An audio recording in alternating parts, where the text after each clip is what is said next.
자, 밀리터리 사이언스의 신면 만난 본게임 오늘도 본진으로 곧장 진격해보도록 하겠습니다. 안녕하세요. 저희는 본게임의 스입니다. 자, 그럼 오늘의 주제 영상을 통해서 먼저 확인하시죠. 와. 우리가 아주 흔히 보던 이런 헬기도 있고, 예, 못 보던 엄청 큰 것도 있고. 이야. 헬기가 헬기를 방금 탱크 아니에요? 와. 장갑 차량도 실어 나른다는 얘기죠. 그렇군요.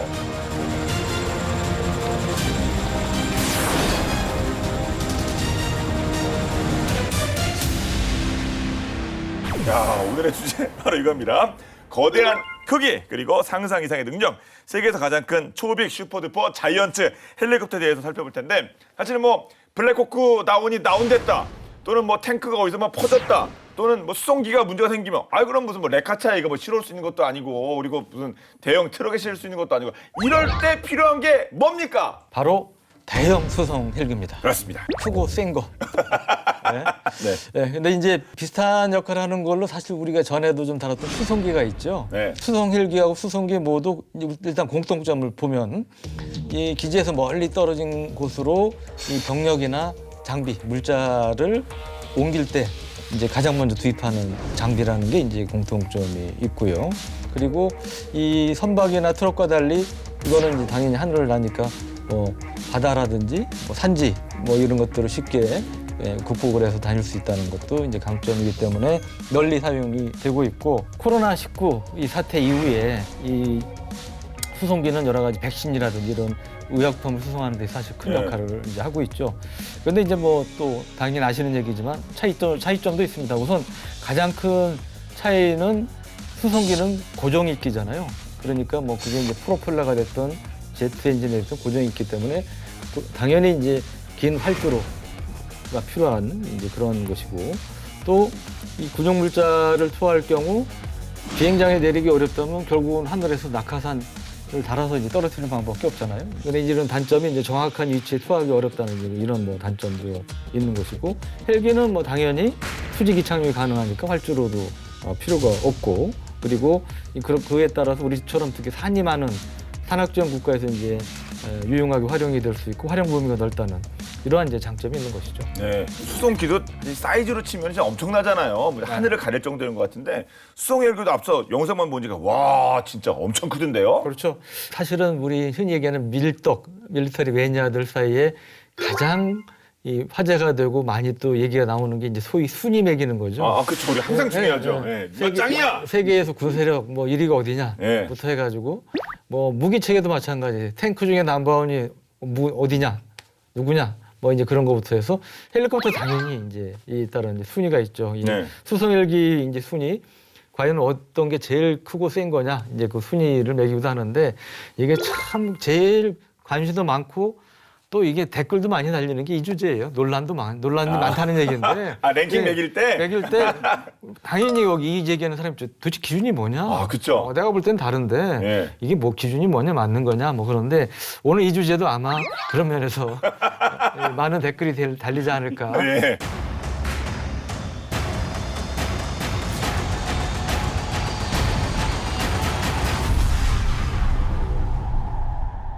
기준을 말씀드리면 여러 가지 이제 뭐 많은 사이트들, 이제 군사 전문 사이트들이 있는데, 그중에 이제 밀리터리 투데이라든지 이름이 좀 알려진 사이트에서 이 헬리콥터 크기하고 탑재량, 영어로 이제 페이로드라고 그러는데, 요거를 기준으로 해서 선정된 것임을 미리 말씀을 드립니다. 네. 나름대로 또 근거를 가지고 저희도 랭킹을 매기긴 했겠습니다만은 이게 또 정답은 아니잖아요. 정답이 그렇죠. 있을 수도 없는 거고, 저희는 여러분께 떡밥을 드리는 겁니다.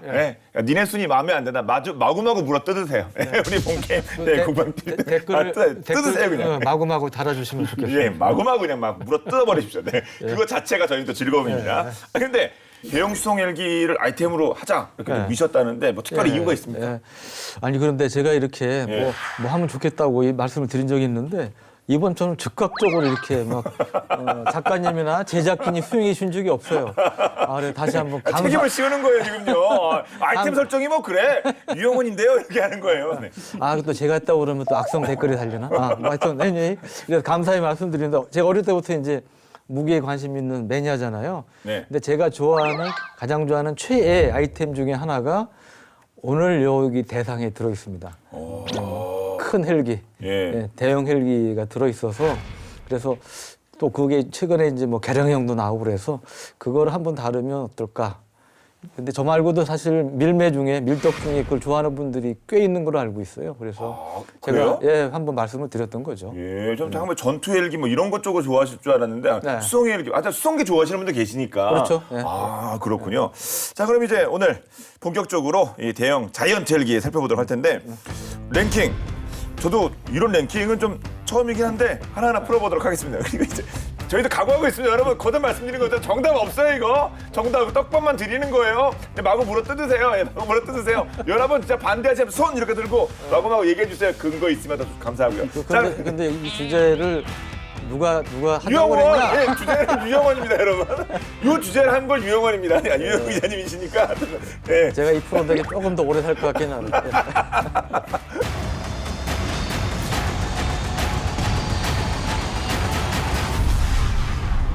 자, 유영환 기자님이 선택하신 주제에 그렇죠. 따른 예, 그렇죠. 군사 전문 기자니까. 예. 네. 이거 세계 아군이 없는 것 같아. 우리끼리는 아군이에요. 우리끼리는 아군이에요. 예. 자, 세계에서 가장 큰 수송 헬리콥터 5위 논란이 따를 수 있는 네. 계속 일어나야 되죠. 사진을 먼저 보시겠어요? 영하 60도에서도 원활한 운용 능력을 자랑한다고 하는데 어떤 헬기인지 혹시 제가 소개했다는 점에서 근데 이게 보면 얼핏 보면 굉장히 세련됐고 그래서 최소한 러시아 헬기는 아니겠다 하는 느낌도 드네요. 아, 그런 편견이 아니 그런 편견이야. 언제적 얘기를 지금 얘기 중 그런 편견이 영하 60도면 보니까 이게 글씨가 딱 그 러시아 써져 있잖아요. 언어인데 그리고 영하 60도가 필요한 나라는 뭐 러시아 말고는 영하 60도 내려간 데가 없어요. 그러게요. 이거 뭐 일단 러시아 건 알겠어요. 모델은 모르겠고 러시아. 네, 러시아의 Mi-38 수송 헬기 관련해서는 사실 러시아를 빼놓고 얘기할 수가 없는데 5위부터 러시아의 존재감이 이렇게 화려하게 등장하고 있고요. Mi-38은 동구권의 블랙호크라고 불리는 이제 세계적인 베스트셀러 Mi-8 있잖아요. 그것의 최신 버전입니다. 2015년에 양산 1호기가 나왔으니까 그리고 2018년에 비로소 러시아군에 인도가 됐고요. 네. 군사용으로도 쓰고 민간 고객의 요구사항도 충족을 시키게 그렇게 만든 점도 특징인데 일단 영하 60도에서 견딜 수 있다. 북극에서 작전 수행을 한다. 요즘 또 북극의 중요성이 강조가 되고 있는 상황이라서 그런 점들이 이제 포인트라고 할 수 있는데 이제 크기가 그럼 얼마나 되냐? 길이가 로터를 제외하고 이 바디 크기만 19.95m. 로터 직경까지 합치면 21.1m가 되는데 이게 이제 아나다시잖아요 크기가. 네. 야구 마운드에서 홈플레이트까지가 18.44m예요. 그러니까 얘가 거기 내리면 홈플레이트 포수부터 투수까지를 다 커버하는 거예요. 딱 뭐 여기서 여기까지 고 말씀이잖아요. 그렇죠. 와. 그러니까 얼마나 큰지 5인데 예. 대충 이제 짐작하실 수가 있고요. 또 로터 헤드 상단까지 높이가 5.2m니까 거의 뭐 2층 높이가 되는 거고 32명의 병력을 수송할 수 있고 내부 탑재량은 5톤, 밖에는 6톤까지도 가능합니다. 밖에 아니 5위가 벌써 6톤을 실을 수 있다. 대단합니다. 그러면 다음 순위로 넘어가도록 하겠습니다. 4위는 이제 미국으로 나갈까요? 어떻게 됩니까? 고전의 여담으로 이 러시아 무기들이 사실은 구소련 무기들은 정말 투박했어요. 예. 원쌤 계시지만 근데 이 러시아로 전하고 나서 보면 정말 서구 기술도 받아들이고 이래가지고 디자인도 뭐 세련된 이런 것들이 많이 나왔고 원쌤 말씀하신 지게 이제 대표적인 이제 그런 형님. 밀 38 중에 하나. 예. 악플에 쪼셨죠. 그래서 그 생각 계속 하신 거예요 지금. 러시아 또 아까 딱 디자인부 그 말씀하신다는데 계속 그 생각만 하신 거죠. 예. 참 우리 저 아군이 아니라니까. 예.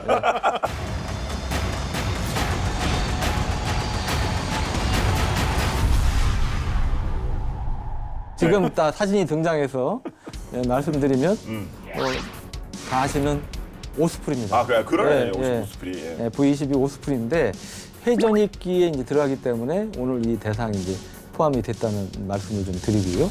틸트로터기로서 이 헬리콥터 장점하고 고정익기 장점을 합친 이제 그런 대표주자, 이 분야의 대표주자라고 이제 할 수가 있고 이게 가장 큰 장점 중에 하나는 헬리콥터에 비해서 속도가 일단 빠르죠. 보통 한 2배 정도 일반 헬기에 비해서 빠르다는 것이 강점이고, 그러다 보니까 대형 상륙하면 이제 항모에서 이제 유연하게 운용할 수 있는 그런 특징이 있고요. 이거는 길이가 17.48m에 높이가 6.73m입니다. 이 틸트로트 방식이기 때문에 이게 높이가 좀 높죠. 2층 이상이고 24명의 병력을 이제 수송할 수가 있고, 내부에는 9톤, 외부에는 6.8톤의 이제 수송 능력을 가지고 있습니다. 네. 일단 저는 오스프리는 헬기가 아니라고 주장하고 싶고요. 예, 그럼 뭐, 논란의 여진 좀 있어요. 그럼 뭐 저게 헬기면 해리어는 뭐 제트 헬기인가요? 그러니까 제가 아까 말씀드렸죠. 회전액기에 들어서 회전액기가 포함시켰다. 네. 해외 매체에서 뽑은 겁니다, 이건요. 해외 매체에서 오스프리를 넣었습니다, 여러분. 예. 자, 5위 러시아의 Mi-38 그리고 4위 이 오스프리까지 살펴봤습니다. 3위가 또 궁금해지는데요. 3위는 어떤 헬기입니까?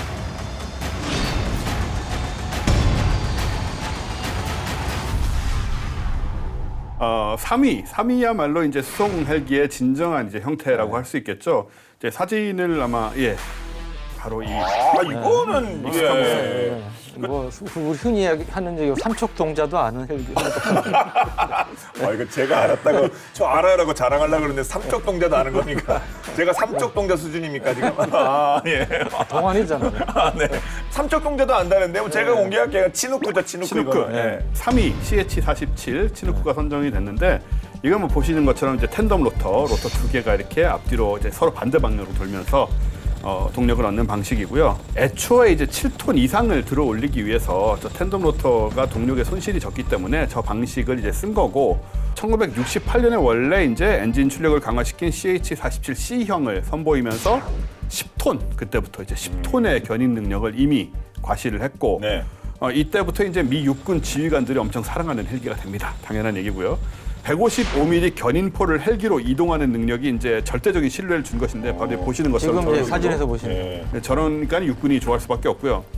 이런 신뢰를 바탕으로 베트남전이 끝난 후에도 계속 치누크를 개량을 해가지고 1979년에 CH-47D가 나오는데, 이제 초기 A형에 비해서 탑재 중량이 2배가 늘어나고 속도도 빨라지고, D형은 이제 기존의 A, B, C형을 베이스로 400여 대가 개조가 됐는데요. 걸프전에서도 또 뛰어난 영향을 발휘를 했고, 90년대를 거쳐서 9.11 테러 이후에 대테러 전쟁에서도 계속 맹활약을 펼치고 있습니다. 예. 수송 헬기니까 업그레이드된 그 수송 능력은 어떨지 궁금해지는데요. 네, 혹시 타보셨나요? 한 번도 못 타봤죠. 제가 예. 그 대신 그 전술회 산속에 전술회 할 때 네. 그 제가 소대장 저희 소초로 오셨는데 별 4개도 오셨거든요. 그래서 네. 하늘에서 헬기가 한 7, 8대가 이렇게 줄 서 있더만요. 그래서 줄줄이 이렇게 예, 대기하다 예. 내려오죠. 네, 군사령관님 이렇게 오시는데 제가 그때 웃긴 게 그 충성 근무 중 이상 보야 될 거 아닙니까? 근데 군사령관님이 딱 오셨어요. 그래서 얼마나 쫄았겠어요. 별 4개 그래서 군사령관 또 오셔서 제가 뭐 소대장 근무 중 근데 지나가셨어요. 근데 끝까지 가셨는데도 근무 중 이상 근무 다 했어. 정확히 하셨는데 근데 가셨다고 끊을 수는 없잖아요. 그래갖고 네. 역시 군기가 팍 들어서 FM.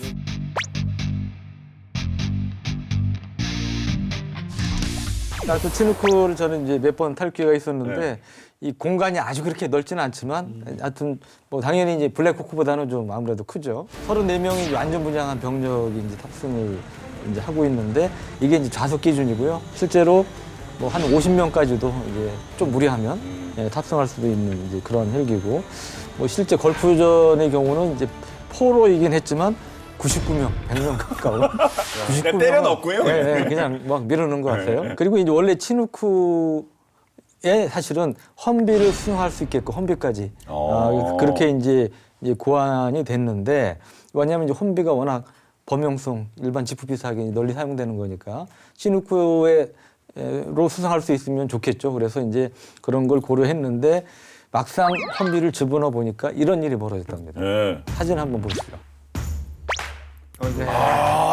이게 진짜 딱 맞췄군요. 정말 빡빡하게 맞췄네 이거를. 그래서 이거는 약간의 이제 뭐 수송이 아니고 거의 고문 수준의 이제 그런 모습이죠. 그래서 이 험비는 이제 내부에 탑재하지는 않고 매다는 형태, 우리가 슬링이라고 그러죠. 매다는 형태로 이제 수송을 이제 하게 됐다고 이제 그러는데, 그래서 특히 이 험비도 계속 업그레이드가 됐잖아요. 그러니까 처음에 기본형에 나온 다음에 이 방탄 능력이 중요해지니까 여기 이 장갑도 되고 이러니까 좀 커지기도 하고 그다음에 무거워지고 그래가지고 이 더 이상 친누크 내부에 실을 수가 없는 상태가 됐죠. 네. 그래서 이제 매다는 형태 이제 그렇게 업그레이드가 됐었고요. A형부터 해가지고 업그레이드가 이제 되었는데 현재는 이제 수명 연장 사업하고 이제 엔진 교환을 동시에 하는 이제 ICH 이게 이제 임프루브드 카고 헬리콥터 약어인데요.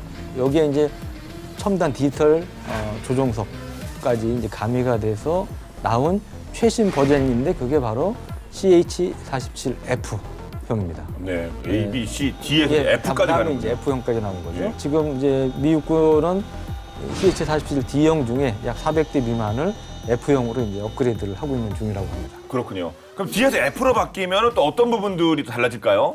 일단 뭐 수명이 굉장히 연장된다는 개념인데 치누크가 F형으로 되면 2064년까지 현역으로 쓸 거래요.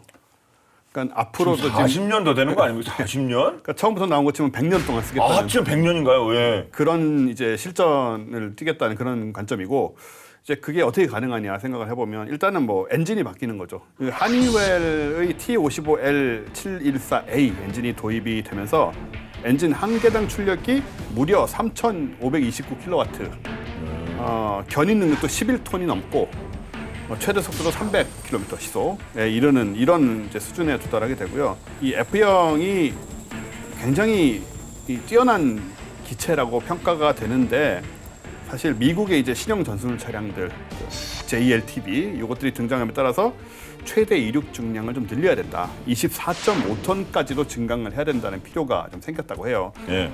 그래서 지금 이제 11톤이 넘는 상태인데 그래서 결국 이제 CH-41F 블록 2 업그레이드도 또 계획이 지금 되고 있는 상태입니다. 네. 근데 이 치누크는 저도 보긴 한 것 같고요. 타보지 못했습니다. 이거 한국에서 운영하는 거 아니에요? 한국에 운용하죠. 전 세계 지금 16개국에서 쓰고 있는데 미 육군, 영국 공군이 이제 주 고객이고요.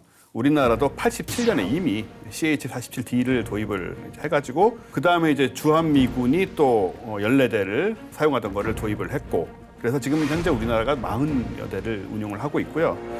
또 우리나라도 지금 이제 치누크 헬기 개량 사업이 진행되고 있는 상황이니까 여기에 맞춰서 이제 업그레이드, 뭐 신규 구매 이런 게 필요한지 그런 거 이제 고민을 또 하고 있죠. 예. 치누크까지 나왔고, 뭐 오스프리, 뭐 진작에 4위였고. 그럼 탑2가 진짜 궁금해지는데, 그럼 1위와 2위 자, 본격적으로 살펴보도록 하겠습니다. 2위는 뭡니까, 그러면? 네. 이번에 이제 2위가 바로 제가 아까 말씀드린 최애 예. 가장 좋아하는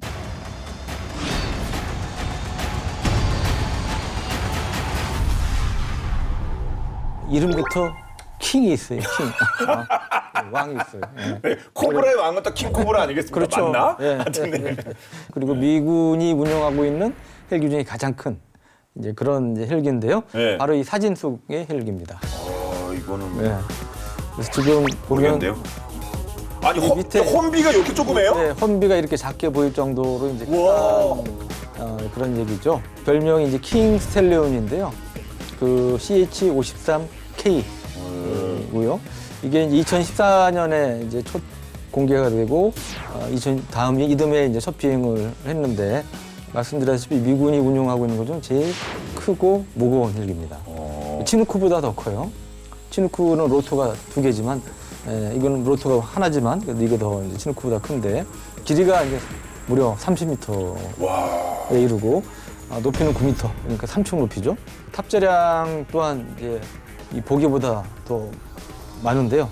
최대 16톤의 화물을 수송을 할 수가 있습니다. 그리고 병력의 경우는 이제 37명의 병력을 태울 수가 있는데 여기에 이제 그 좌석을 좀 추가하면 55명까지도 수송을 할 수가 있고 그러니까 치누크보다 좀 더 많은 병력과 이 장비를 수송할 수 있다는 얘기죠. 와, 방금 지금 험비 2개 지나갔죠? 네. 안에도 실을 수 있고. 안에도 집어넣을 수가 있고. 아까보다는 편하게 타겠네요. 그러게요. 서서. 네, 지금 이제 장갑 차량, 예. 차량 장갑차도 역시 매달고 가는 이런 모습도 또 야구에도 보셨습니다. 그렇지만 1루, 2루 저 베이스 길이가 27m가 조금 넘거든요. 1루에서 2루가요? 예, 2루, 3루 이 거리가 예. 27m가 좀 넘으니까 요거는 그걸 넘어서는 크기로 또 이렇게. 그러면 마운드하고 이 홈하고 얘는 아까 MI 30을 놓고 그렇죠, 네. 이렇게 얘는 여기는 또 이루. 네, 킹스텔리온 놓고 하면 이거 딱 그림 나오네요. 다 커버가 되겠네요. 네, 그러니까. 역시 야구 좋아하는 분들한테는 아주 귀에 쏙쏙 네, 들어올 것 수성에게 같습니다. 쇼 한 번 하면 야구장에서 하면 딱이겠네 이거. 이렇게 아까 영상에도 보셨지만 이미 뭐 바퀴 8개 달린 스타레커 장갑차라든지 M198, 이 견인 150mm 곡사포 이런 것들을 한꺼번에 이제 수송을 할 수가 있고 외부 화물의 경우는 이제 14.5톤 가량을 수송을 할 수가 있습니다. 그래서 이 블랙호크 헬기의 경우도 마찬가지 뭐 일부 떼일 거 떼고 수송할 수도 있는 이제 그런 능력을 갖고 있고요. 웬만한 이제 미 해병대 기갑 차량을 상륙하면서 육지로 수송할 수 있는 그러한 미 해병대에서 이제 유일한 헬기다 이런 평가를 받고 있어요. 그런데 이게 크지만 아무리 커도 헬기 아닙니까? 예. 그러니까 이게 아무리 킹 스텔론이 킹이라고 해도 이 미 본토에서 우리나라까지 그냥 날아올 수는 없잖아요. 아 그렇겠죠. 헬리콥터기 때문에. 예. 그러니까 이 수송기에 유사시 이제 급하게 파견할 때는 대형 수송기에 집어넣어서 수송할 수 있는 그러한 능력도 중요해요. 그런데 이렇게 커서 이제 얼핏 생각하면 저거는 미 수송기에는 운만 못하는 거 아니야? 이렇게 생각할 수 있는데 물론 C-130 같은 데는 안 되지만 미국의 이제 대표적인 대형 수송기인 C-17 같은 수송기에는 킹스텔론을 집어넣을 수가 있습니다. 아 로터 같은 거 떼고 이렇게 일본에 해서 이제 접고 떼고 해가 예. 로터 접고 그다음에 뒤에 꼬리나게 뭐 떼고 뭐 접고 해가지고 하여튼 이 C-17 수송기로도 운반할 수 있기 때문에 그만큼 유사시에 이 효용성이 있다고 볼 수가 있죠. 예. 왜 유기자님 최애 헬리콥터 이건가 봤더니 얼마 전에 그 기사를 쓰셨던 거예요. 엘레펀트 워커 오스프리하고 이렇게 하면 쫙 이렇게 해서 뭐 이렇게 예. 예. 그때 나온 게 얘인가요? 그것도 보셨군요. 봤죠 제가 또 예. 열심히 일하시나 또 제가 다 체크하고 있지 않습니까? 엘레펀트 워커 이거 맞죠 그거? 맞습니다. 예, 예. 그때 이제 오스프리아와 같이 요거보다 이제 전형 기존에 쓰고 있는 CH-53E 슈퍼 스텔리온 헬기가들이 이제 일렬로 쭉 40대가 줄 서서 이제 무력 시위를 벌이는 이제 그런 영상이었는데 중국을 겨냥해서 그런 거 아니냐. 뭐 이제 그런 의외로 관심들이 많으시더라고요. 예. 뭐 내부에서 한 24만 명이 보시고 뭐 그랬더라고요. 보니까. 이게 아니라 요거 전 모델 실제 현재 사용하고 있는 예, 현재 이제 주력 모델입니다. 그렇군요. 예. 어떻게 이렇게 엄청난 수송 능력을 가지고 있느냐? 이제 기본적으로 뭐 엔진이죠. 여러 가지 이유가 있지만 엔진이 가장 중요한데 세 개의 엔진을 동시에 쓰는 그런 헬기인데 GE38-1B 터보 샤프트 엔진을 세 개를 갖고 있어서 한 기당 7,500마력이거든요. 그러니까 세 개를 합치면은 22,500마력을 이 헬기가 가지고 있습니다. 말 22,000마리. 헬기로 대단한 거죠, 사실. 헬기로서는 어마어마한 거고요. 와 22,000. 그리고 이제 블레이드, 로터 블레이드가 고효율 4세대 신소재 로터 블레이드 아주 신소재를 사용한 블레이드를 사용해서 수송 효율도 그만큼 또 양력이 이제 많이 상승이 되는 거죠. 그리고 또 전반적으로 기체 내외부가 또 이제 복합 신소재를 사용해서 경량화돼 있고요. 또 동체 구조도 재설계해서 내부 공간도 확장이 돼 있고 적재 공간도 늘릴 수 있는 이런 게 이제 전부 다 합쳐진 결과인데 이게 이제 미 해병대 덕분에 이렇게 된 겁니다. 왜냐하면은 시고스키사의 이제 해병대가 이런 엄청난 요구를 한 거거든요. 예. 아니 뭘 어떻게 요구했길래? 고도 3,000피트, 기온 33도 섭씨 조건에서 12.245톤의 화물을 헬기 하부에 견인해서 110페리, 즉 200km가 좀 넘습니다. 203km 정도를 이동 가능해야 한다라고 개발사에 요구를 했습니다. 근데 이 성능을 확보를 하려면 기어박스라든가 기타 중요 구성품을 전부 재설계를 해야 되는 거예요. 예. 원래 있는 거를 쓸 수가 없는 거죠. 그래서 개발 계획이 이제 기간이 원래 계획보다 3년이나 더 걸리는 그런 상황이었는데 여하튼 그걸 해낸 거죠. 네. 그래서 앞에 킹이 붙었나면 되고 그러면 이 킹 스텔리온 스펙은 진짜 엄청나겠습니다. 네, 맞습니다. 이 뭐 수송 능력도 막강하지만 여기 이제 각종 첨단 장비를 갖춰서 기차 자체에도 이제 업그레이드된 이제 최첨단 헬기라고 이제 할 수가 있는데 우선 특징 중에 하나가 영국의 이제 BA 시스템스라고 있는데 여기 이제 차세대 전자식 비행 제어 시스템을 도입을 해서 전장터에서 비행할 때 그 안정성을 이제 높였고요. 또 하나는 이제 조종석이 최신 디지털 디스플레이를 설치를 해서 여러 가지 항법 장비라든지 그다음에 유사시 작전할 때 조종사가 손쉽게 이렇게 활용할 수 있게끔 이제 그런 능력을 이제 갖추고 있습니다. 그리고 또 이제 기본적으로 헬기는 지상 지원 임무가 많으니까 지상에 하다못해 총이라든지 소총이라든지 이런 대공하게 피격될 가능성이 많잖아요. 특히 이제 위협적인 것 중에 하나가 우리가 전에도 다뤘던 휴대용, 이 보병이 그치. 휴대할 수 있는 네. 대공 미사일, 그리고 RPG도 마찬가지. 미사일은 아니지만 RPG에 사실은 아프가니스탄전에서 미군의 특수전 헬기가 격추가 돼서 상당히 어려움 겪은 적도 있고 그런데 그것도 유명한 블랙호크 다운도 마찬가지 아닙니까? 그래서 이제 그런 것 미사일들을 이제 기반하기 위해서 디어컴이라고 DIRCM이라고 이제 지향성 적외선 방해 장치로도 이제 장착을 이제 하고 있습니다. 근데 이건 뭐냐면 지대공 미사일이 이제 그 시커가 있잖아요. 그러면 이 시커를 이 헬기에 탑재된 레이저 광선으로 교란을 하는 거예요. 그래서 미사일을 엉뚱한 방향으로 날아가게끔 역할을 하는 장비고 이거를 통해서 이제 헬기 생존성을 높여줄 수 있는 이제 그런 역할을 하는 것이죠. 네. 없어도 못 팔겠는데요? 성능은 사실 뭐 어마어마하고 네. 그건 사실인데요. 치명적인 단점이 있죠. 가격이 되겠습니다. 아, 또 좋으니까. 스펙이 좋으니까. 좋고 크니까. 아, 그러게요. 예. 이게 F-35보다 비싸요. 아, 그럼 얘기가 좀 완전 달라지는 거야. 아, 그래도 F-35보다 비싸면 안 되는 거 아닙니까, 그거는? F-35하고 이거하고 두 개 놔두면 뭐 사시겠어요? 전 F-35 사죠. 네. 아, 물론 활주로가 없는 단점이 있는데, 아, 활주로가 없네. 아, 활주로가 있으면 저 F-35 사죠. 당연히. 그게 이제 좀 문제인데 네. 이 시콜스키에서 제출한 가격 표가 이제 9,500만 달러 대당, 그러니까 천억이. 1,100억 원 가까이 되는 거죠. 와. 근데 물가 상승이나 이런 걸 고려하면 나중에 실제 가격은 한 22% 정도 비싼 1억 2천만 달러 정도 될 것이다. 네. 한 380억 원? 와. 그 정도를 예상을 하고 있거든요. F-35가 얼마였더라? F-35가 엔진 포함해서 지금 네. 9,460만 달러니까 네. 원래 지금 9,500만 달러 얘기하던 것보다도 낮은 가격이죠. 진짜 비싸게. 아니요, 사려고 하다가 가격 딱 견적 써보고 움찔하겠는데요, 웬만한 나라에서는? 그러니까요. 이게 오스프리 아까 나왔던 오스프리도 그건 이제 이렇게 엔진이 돌아가는 거니까 이게 비쌀 수밖에 없거든요. 네. 그것도 이제 대당 8,900만 달러 수준인데 가장 비싸다고 하는데 예. 그거보다도 지금 훨씬 더 비싸니까 이게 뭐 수출은 고사하고 지금 사실은 미국 의회에서도 문제가 됐었어요. 너무 비싼 거 아니냐. 그럼에도 불구하고 결국은 이제 미 국방부가 이제 해병대 요구를 그대로 받아들여서 200여 대 규모의 도입을 추진을 하고 있고요. 작년 6월에 미 해병대가 이 킹스텔리온의 첫 번째 해상 시험을 2주 동안 무사히 치렀다고 발표를 했습니다. 네. 상륙 돌격 함정인 그 USS 와스프함 요걸 이용해 가지고 풍속과 풍향이 계속 이제 시시각각 변하는 해상에서 헬기에 대한 성능을 시험을 이제 평가를 한 거고요. 그래서 잘 통과를 했기 때문에 큰 변수가 없으면 올해 안에 최초 운용 시험 및 평가를 완료를 다 하고 미 해병대에 2023년 혹은 2024년 사이에 배치가 될 것이다. 예. 비싼 가격 때문에 의회에서도 문제가 돼서 전체적으로 도입 규모가 축소되거나 그럴 줄 알았는데 200대를 도입한다고 했는데 그 사이즈는 엄청납니다. 네. 그래서 천조국이라고 하는 거 아니겠습니까? 네. 저기서 뭐 20대 뭐 이렇게 뭐 시범 운행 뭐 이럴 줄 알았는데 200대를.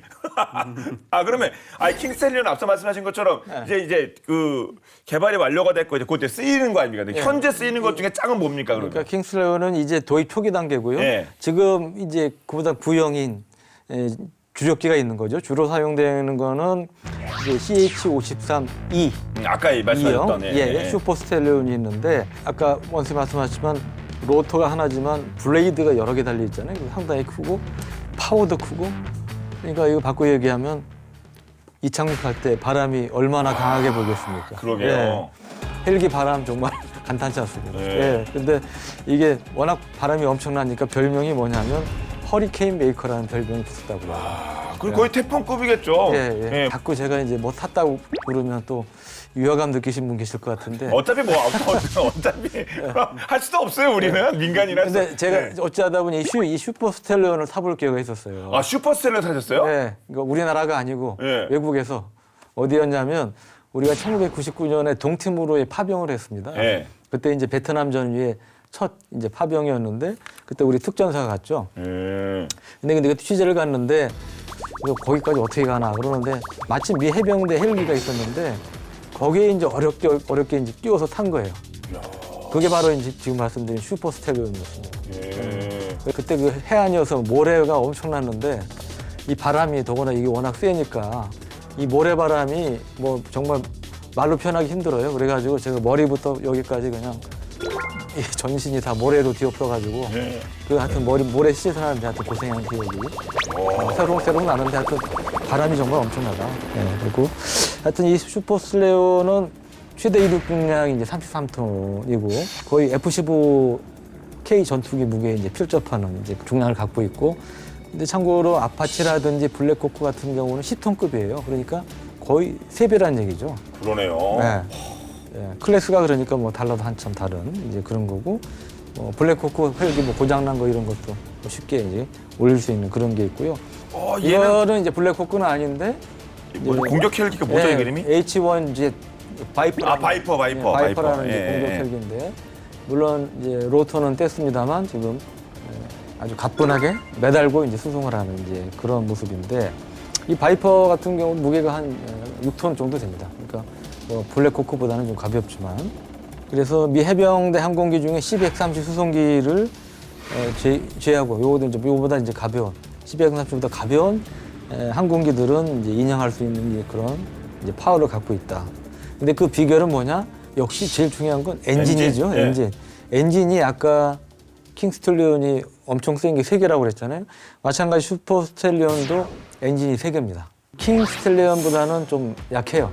이거 아까 킹스텔리온 7,500마력짜리 3개라고 그랬는데 이거는 4,000마력짜리 3개. 그래서 좀 떨어지긴 하는데 헬기치고는 굉장히 강하다.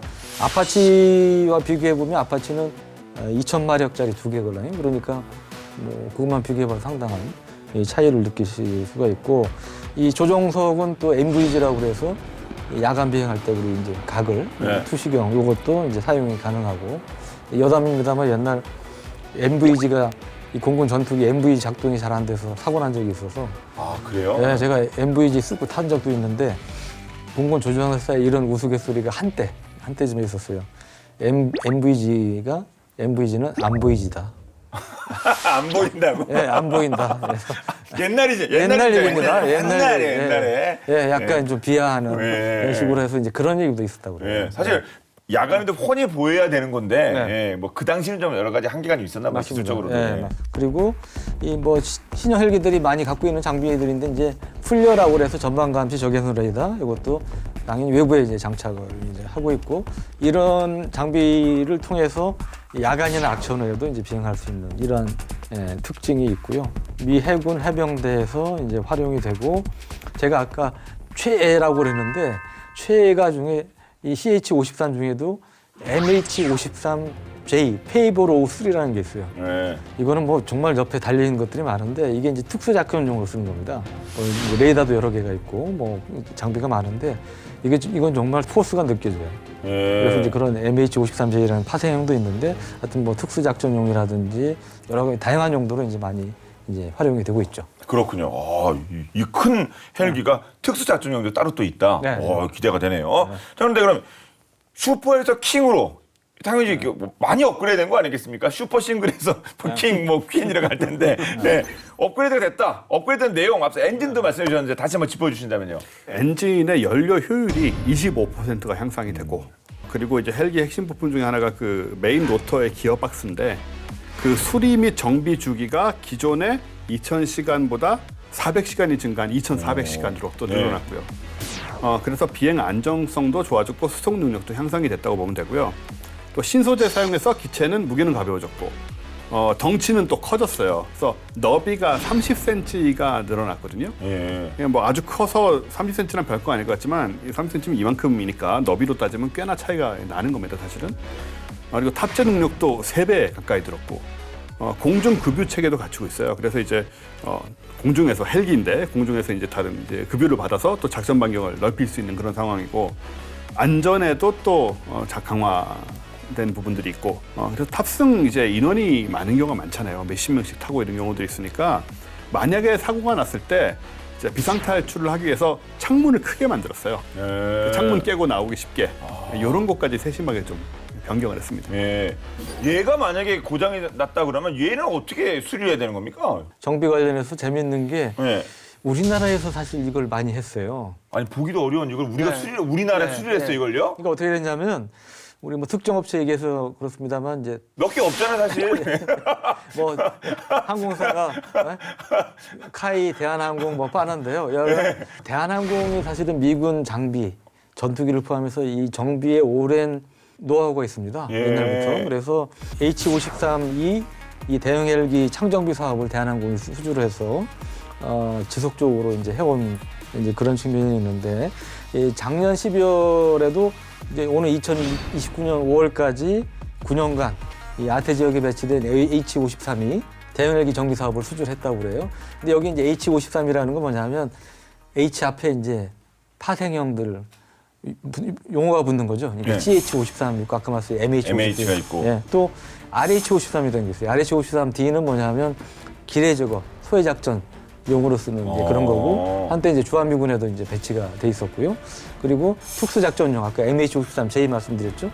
약간 다양한 파생형들이 있는데 이러한 이제 것들 포함하는 H-53 이 계열의 그 대형 헬기 정비를 1,500억 원에 이제 대한항공이 수주를 해서 진행을 할 예정이라고 그럽니다. 이 정비는 그러니까 단순히 뭐 부속품 몇 개 뭐 바꿔 끼고 뭐 이런 게 아니고 전반적으로 창정비의 경우는 거의 확 뜯어 고치는 거나 마찬가지예요. 그래서 이제 그런 면에 상당한 노하우를 요구하는 거고 난이도도 상당히 높은 건데 예를 들어 슈퍼스텔론의 경우는 아까 이제 주 로터 블레이드가 무려 7개나 된다고 그랬잖아요. 그래서 여기 외에 이제 4개 또 꼬리 로터 블레이드도 있고 그래서 이거를 이 로터 블레이드가 많기 때문에 이런 것들이 기본적으로 진동이라든지 여러 가지 변수에 의해서 또 손상이 되는 그런 부분도 있고 그렇기 때문에 정비하는 데 있어서 일반적인 헬기에 비해서 좀 더 어려운 기술이 요구된다고 합니다. 대한항공의 경우는 1970년대, 78년부터 미군 창정비 사업을 이제 시작을 해요. 아 그래요? 네, 그래서 헬기 외에도 예를 들어 주한미군 A-10기, 우리 탱크 킬러, 그다음에 F-16, F-15, 이 주한미군은 물론이고 아태 지역에 배치된 주일 미군에 배치된 이러한 이제 그 전투기들, 미군 전투기들까지 사실은 대한항공에서 창정비를 많이 해왔습니다. 와. 그리고 창정비가 사실은 이 부가가치가 큰 사업이에요. 예. 그렇기 때문에 우리 국가 차원에서 상당히 도움이 되는 부분입니다. 알겠습니다. 자, 우리는 이렇게 정말 입떡 벌어지는 엄청난 무기들이 하늘을 날아다니는 그 시대에 살고 있는데요. 근데 이런 시대에도 항상 미스터리, 도저히 이해가 안 되는 상황이 있기 마련입니다. 자, 오늘은 더위를 싹 훔쳐가는 남경 특집을 저희가 본게임 사상 처음으로 준비했는데요. 본방자사에서 다뤄봤습니다. 어떤 내용일지 남양 특집 본방자사 보시죠.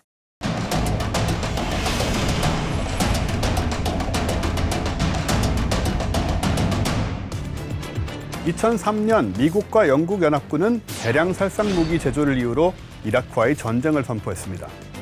전쟁은 언제나 그렇듯 참혹했는데요. 그들의 싸움은 장기전으로 이어졌고 수많은 공격과 방어가 오고 갔습니다. 여느 때와 다름없이 임무를 위해 미 공군 조종사는 헬리콥터에 몸을 실었는데요. 그런데 얼마 후 헬기 조종사는 헬기 잔해와 함께 싸늘한 주검으로 발견됩니다. 이라크 전쟁 당시 군인들은 모래폭풍으로 고생이 많았는데요. 실제로 이 모래폭풍 때문에 차량끼리의 접촉사고는 물론 헬기가 실종되거나 추락하는 등 사고가 빈번했었죠. 이번 헬기 추락 역시 모래폭풍으로 인한 불가항력 사고라 추측했는데요. 하지만 미국 군인들의 생각은 달랐습니다. 헬기 잔해 속에 발견된 이것 때문이었죠. 그들은 하나같이 새파랗게 질린 얼굴로 이것 좀 봐봐, 우리 예상이 맞았어, 저주가 내린 거야 라며 몸서리쳤는데요. 이들은 추락한 헬기 잔해 속에서 대체 무엇을 본 걸까요?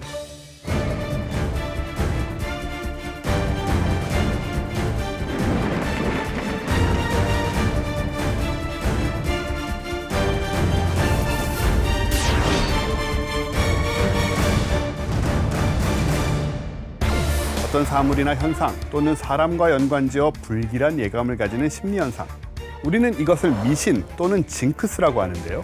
사람들을 통해 전해지면서 자연스럽게 받아들여지게 되는 거죠. 밤에 손발톱을 깎으면 귀신이 나온다. 문지방을 밟으면 재수가 없다. 사람 이름을 빨간색으로 쓰면 안 된다. 저 역시도 어디선가 한 번씩은 들어본 적 있는 얘기들인데요. 물론 그렇다고 믿는다는 건 아닙니다. 미신은 정확한 개념 규정을 가질 수 없는 과학적으로도 설명 불가능한 맹목적인 믿음 그 자체이기 때문이죠. 아무튼 이런 미신 얘기는 군대에서도 빠지지 않고 등장하는데요. 그 중에서도 미군들 사이에서 괴담처럼 떠도는 미신이 있습니다. 이걸 가지고 험비나 헬기에 탑승하면 그 장비는 반드시 망가진다. 이걸 소지한 군인은 반드시 총에 맞는다. 임무 도중 이걸 먹으면 그 누구도 생명을 보장할 수 없다. 미군의 소지품 중 하나이자 먹을 수도 있는 이것의 정체는 바로 이겁니다. 어디서 많이 본 듯한 비주얼이죠? 아마 우리나라에서는 사랑빵 캔디로 더욱 유명할 텐데요. 사랑빵 캔디의 원조, 미국의 참스 캔디입니다. 과일 사탕으로 유명한 참스 캔디는 1920년 세상에 처음 등장하게 되는데요.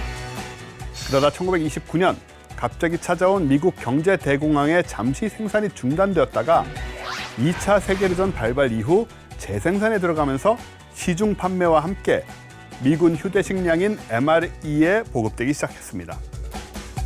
평범하기 짝이 없는 작디 작은 사탕일 뿐인데 미군들은 왜 이 사탕 하나에 쩔쩔맸던 걸까요? 그 이유는 걸프전과 이라크전에서 찾아볼 수 있는데요. 참스로 인한 미군의 사망 사례가 많았기 때문이었죠. 실제로 이라크전에 참전한 케네스 윌슨 명장은 미군 사이에서 떠도는 참스 괴담이 미신이 아니라 진짜라고 주장했는데요. 레몬맛 참스를 먹으면 장비가 고장이 나거나 교통사고가 발생하고 라임맛 참스를 먹으면 폭우가 내리고 라즈베리맛 참스를 먹으면 사망사고가 일어난다. 전 이 사실을 믿어요. 왜냐하면 제가 직접 겪었으니까요. 이라크 남부 지역에서 근무를 하고 있던 케네스 윌슨 병장은 보급품으로 지급된 참스 사탕을 동료들과 함께 나눠 먹었는데요. 이후 3일간의 전투에서 차량이 고장나거나 사고가 났고 비가 미친 듯이 내렸으며 새벽에 발생한 한 건의 사고로 부대원 8명이 다치는 등 참혹한 사건 사고가 끊이지 않았습니다. 이에 케네스 윌슨 병장의 부대는 참스를 먹고 일어난 사건 사고라며 보급품에 있던 참스를 개봉하지도 않은 채 모두 버렸는데요. 끔찍한 사고를 겪은 후로 제 참스는 무조건 버려요.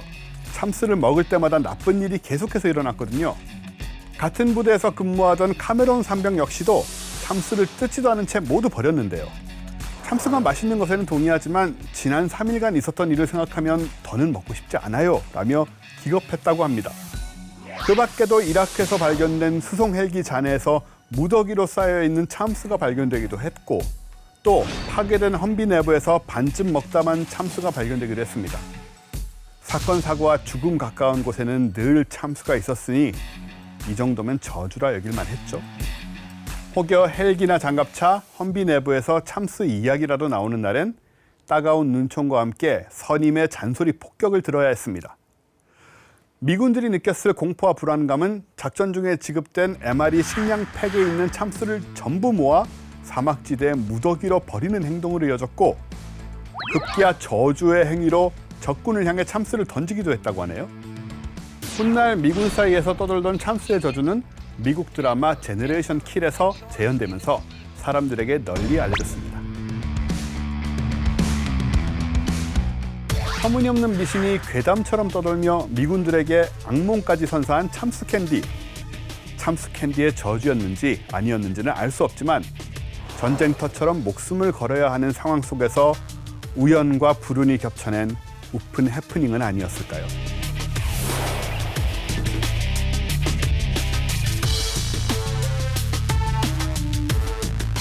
이 참스 캔디 이게 뭔가 하고 찾아봤더니 우리가 익숙한 거 이거예요. 솔직히 전쟁터에서 이런 얘기 나오면 저는 안 먹습니다.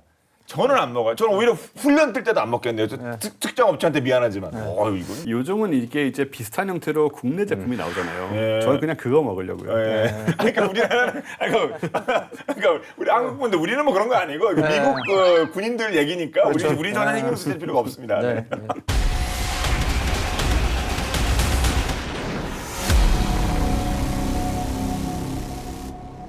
다시 본론으로 돌아가서 이제 세계에서 가장 큰 정말 짱 먹는 수송 헬리콥터들을 살펴보고 있는데요. 스틸론 시리즈가 1위인 것 같습니다. 하도 오랫동안 얘기를 해서. 도대체 그럼 1위가 뭐길래 얘는 2위거든요. 1위가 안 되냅니다. 도대체 뭡니까 도대체 1위? 1위가 뭔데 이렇게 우리를 이렇게 목마르게 하는 겁니까? 1위도 공개해 주세요. 이거는 원쌤께 기회를 드리는 게 제일 또 맞는 것 힌트가 같아요. 나왔네요. 힌트가 일단 국적이 나왔습니다. 네. 예, 힌트가 메이드 인 어딘지 나왔어요. 예. 세계에서 가장 큰 수송헬기 1위는 이것이 바로 세계에서 가장 큰 수송헬기 1위를 차지한 스펙 좀 설명해 주세요. 어느 정도입니까? 세상에 존재하는 무거운 거는 거의 다 옮길 수 있다. 그러게요. 뭐를 들고 있는지를 보셔야 돼요. 이거 치노크 아니에요? 예, 치누크를 매달고 있는 광역이죠. 치누크의 구력. 치누크는 미국 그 헬기고 이거 그 연비가 안 좋은 거죠. 예. 예. 시간당 3,500리터의 연료를 이제 소모한다고 그래요. 3,500리터요? 네. 이거는 뿌려도 버려도 한 시간에 콸콸콸콸 한 시간에 15개 뭐 3,500리터 그거 뚜껑 열고 못 버릴 것 같은데 이거. 부자들만 타는 헬기. 사실 오바마 대통령이 살려다 말았어요. 미국 대통령 사업에서 이게 근데 사실 가장 인상적이었던 거는 40이 넘었는데 그 정도예요?